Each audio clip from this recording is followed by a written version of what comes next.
Chapter 4, kekuatan pasar dari supply dan demand.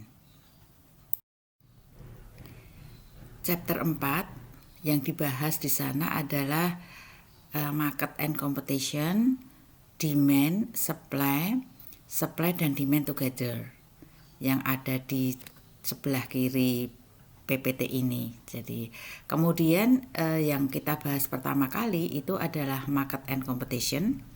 Jadi apa itu pasar? Pasar adalah sekelompok penjual dan pembeli dari barang dan jasa yang tertentu. Contohnya di situ adalah pasar gula pasir, pasar pakaian jadi, pasar kosmetik, pasar beras dan lain-lain. Apa itu competition atau kompetisi? Pasar yang kompetitif, competitive market, itu adalah banyak penjual dan banyak pembeli, sehingga tindakan setiap penjual dan setiap pembeli tidak berdampak pada outcome pasar. Contoh dari pasar yang kompetitif itu adalah sebagian pasar produk-produk pertanian. Contohnya di sini misalnya pasar sayuran. Di dalam box di bawahnya itu diberi contoh adalah pasar gandum. Di sana terdapat ribuan petani yang menjual gandum dan jutaan konsumen yang menggunakan produk gandum. Karena tindakan setiap pembeli dan setiap penjual itu tidak bisa berpengaruh pada outcome pasar, dalam hal ini tidak bisa mempengaruhi tingkat harga, maka berarti harga itu adalah given. Jadi harganya tertentu, tidak bisa dipengaruhi oleh pembeli maupun penjual. Demand atau permintaan. Quantity demanded atau jumlah barang yang diminta itu adalah sejumlah barang yang mau dan mampu dibeli oleh pembeli.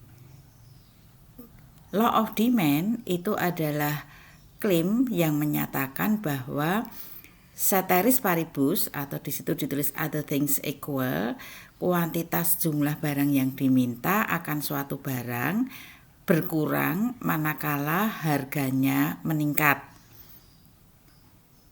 Demand schedule itu adalah tabel yang menunjukkan hubungan antara harga barang dan jumlah barang yang diminta. Jadi di situ dicontohkan adalah permintaan Catherine untuk es krim cone, ya di situ ada es krim cone. Jadi harga es krim cone dan kuantitas es krim cone yang diminta. Kalau harganya 0, kuantitas yang diminta 12. Kalau harganya naik menjadi $0,5, kuantitas yang diminta adalah 10. Kalau harga naik menjadi $1, jumlah yang diminta 8. Jadi kita lihat hubungan di situ, harganya semakin meningkat dari $0 sampai ke $3, maka jumlah barang yang diminta akan semakin berkurang dari 12 sampai ke 0. Jadi pada harga $3, jumlah es krim cone yang diminta oleh Catherine adalah 0. Selanjutnya kurva demand itu adalah kurva yang menunjukkan hubungan antara harga barang dan kuantitas yang diminta.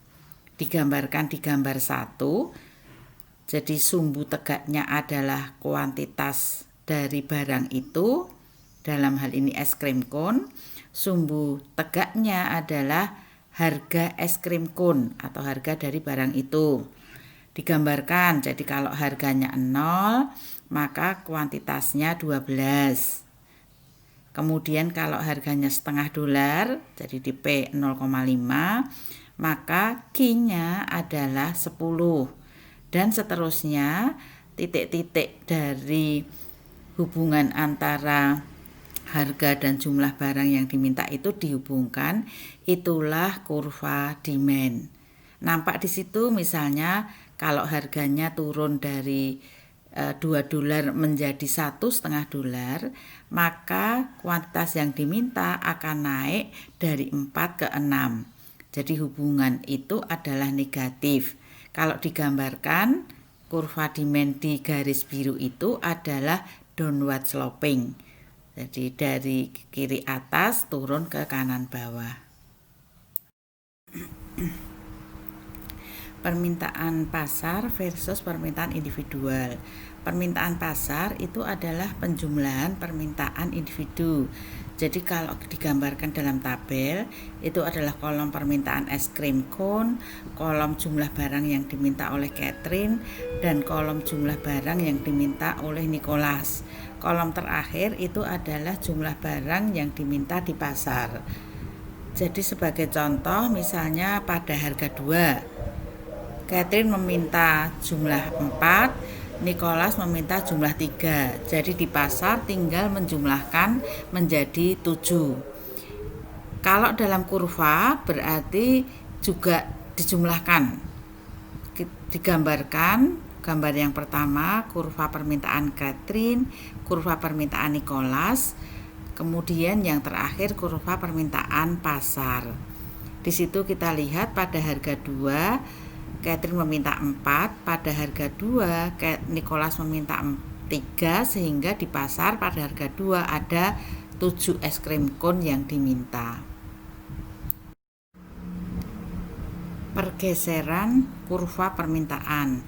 Di gambar 3, kurva permintaan itu bisa bergeser ke kanan, bisa bergeser ke kiri. Jadi kalau bergeser ke kanan dinamakan kenaikan di dalam permintaan, bergeser ke kiri D1 ke D3 di dalam gambar itu adalah penurunan permintaan.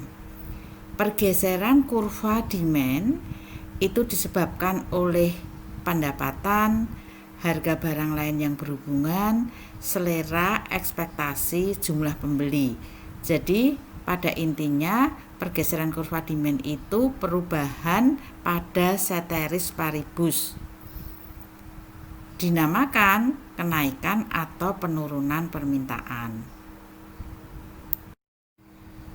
Pergeseran kurva demand yang disebabkan karena pendapatan.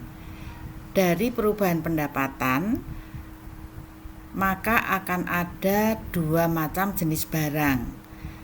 Barang normal dan barang inferior. Barang normal itu adalah barang yang manakala pendapatan naik, maka permintaannya naik ceteris paribus. Ceteris paribus, ingat itu kalau faktor lain dalam hal ini selain pendapatan tidak berubah. Barang inferior itu adalah barang yang manakala pendapatan naik, maka permintaannya akan turun ceteris paribus. Di dalam gambar 1 itu kalau kita buat skema pendapatan naik, permintaan naik, kurva demand bergeser ke kanan, berarti barang itu barang normal. Jadi kalau di gambar 1, kurva demand kalau pendapatannya naik bergeser ke kanan D1 ke D2. Berarti dalam hal ini es krim cone termasuk barang normal. Atau yang di bawahnya pendapatan naik, permintaan turun, kurva demand akan bergeser ke kiri. Berarti barang itu merupakan barang inferior. Jadi pendapatan naik, kurva demand bergeser ke kiri dari D1 ke D3. Dalam konteks itu berarti es krim cone merupakan barang inferior. Pergeseran permintaan karena terjadinya perubahan harga barang lain yang berhubungan. Ada 2 jenis barang, ada barang pengganti dan barang komplement. Barang pengganti itu adalah 2 barang di mana harga salah satu barang naik, maka permintaan barang lainnya akan naik. Contohnya di sini adalah kopi dan teh. Kalau harga kopi naik, maka permintaan teh naik, kurva demand teh geser kanan. Barang komplement adalah 2 barang di mana harga salah satu barang naik, maka permintaan barang lainnya akan turun. Contoh gula dan teh. Harga gula naik, maka permintaan teh turun. Kurva demand teh akan bergeser ke kiri. Pergeseran kurva demand disarikan di dalam tabel 1. Kolom Satu adalah kolom variabel, kolom yang kedua adalah kolom perubahan variabel itu pada kurva demand. Yang pertama, variabel pertama adalah harga barang itu sendiri, maka perubahannya itu adalah pergerakan sepanjang kurva demand. Perubahan variabel yang lain selain harga, yaitu pendapatan, harga barang lain yang berhubungan, selera, ekspektasi, jumlah pembeli, maka itu adalah pergeseran kurva demand. Kalau harga barang itu berubah, pergerakan sepanjang kurva itu adalah perubahan jumlah barang yang diminta. Kalau itu pergeseran, maka itu adalah perubahan permintaan. Seperti misalnya di sini soalnya selera. Kalau seleranya itu meningkat, maka kurva demand akan bergeser ke kanan. Artinya permintaan barang itu akan naik. Ekspektasi misalnya. Jadi ekspektasi contohnya misalnya kalau konsumen itu berekspektasi bahwa harga barang itu akan turun di bulan depan misalnya, maka permintaan barang itu pada bulan ini akan berkurang, sehingga kurva demand akan bergeser ke kiri. Kemudian jumlah pembeli, semakin banyak jumlah pembeli berarti permintaannya akan naik, dan kalau digambarkan itu bergeser ke kanan. Gambar 4 itu adalah gambar mengenai pergeseran kurva permintaan, ada di gambar 4A, dan pergerakan sepanjang kurva demand ada di gambar 4B. Gambar 4A itu adalah gambar mengenai pergeseran kurva demand dari D1 ke D2. Dalam hal ini komoditasnya adalah rokok, jadi sumbu mendatarnya adalah jumlah rokok yang dihisap per hari, sumbu tegaknya adalah harga rokok per pak. Pada kondisi semula D1, karena ada kebijakan yang mengharuskan orang itu mengurangi jumlah rokok yang dihisap, maka permintaannya turun menjadi D2. Jadi D1 bergeser menjadi D2. Kita lihat di sana pada harga $2, semula rokok yang diminta adalah 20. Kemudian karena adanya kebijakan yang memaksa mengurangi jumlah rokok yang dihisap menjadi titik B, harga yang sama pada $2, jumlah rokok sekarang 10, jumlah rokok yang diminta adalah 10. Kemudian gambar B adalah gambar pergeseran sepanjang kurva.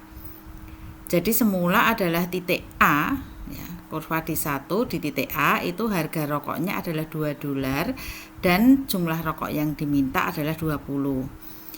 Adanya kebijakan pajak menyebabkan harganya naik menjadi $4, sehingga sekarang jumlah rokok yang diminta menjadi 12. Jadi dari titik A ke titik C itu adalah pergerakan sepanjang kurva demand yang disebabkan karena perubahan harga. Di sini harganya naik.